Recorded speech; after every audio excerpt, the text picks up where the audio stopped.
So let's go even further into this because like I was talking about when Yahushua had sent the earthquake through the altar to show that when he was going to return, what his mission was going to be, that he, in this stage, his second coming was to restore the altar. So as it's written, and speak unto him, saying, thus speaketh the Lord of hosts, saying, behold the branch, behold the man whose name is the branch, and he shall grow up out of his place, and he shall build the temple of the Lord. So you see that, restoring the altars, that's his duty. So why would he just rapture everybody into heaven and the altar still got damaged walls? It don't make any sense when you know what's really going on.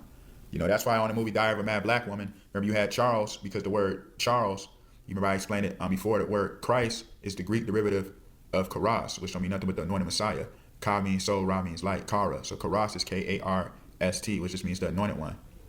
So K-A-R-R-A-S-T, my bad. That just means the anointed one. So it goes into the Karas, the christened and the anointed one, the Christ. So, Charles is C-H-A-R-L-E-S. So C-H-A-R is just car. So that's why they like to destroy cars and all of that in movies and everything. War against Kara, be your own God, be behind the wheel yourself, direct your own path. But remember how he not betrayed, but remember how he got away from Helen, and then he ended up getting with the so-called Hispanic woman, the Ephraimite, because it all goes into this. So in Ezekiel 37:19, say unto them, thus saith the Lord God, behold, I will take the stick of Joseph, which is in the hand of Ephraim and the tribes of Israel, his fellows, and will put them with him, even with the stick of Judah, and make them one stick, and they shall be one in my hand. So, Judah is the head tribe, and you have Ephraim that joins up with Judah, which is just Israel. So all of that all connects as one under the head of Judah. So, obviously that the Ephraimite and Judah would come together, so that would be the whole thing with the Messiah in this life.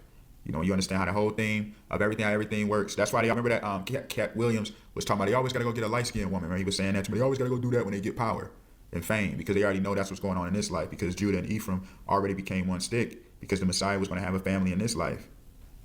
The wife would be Ephraim.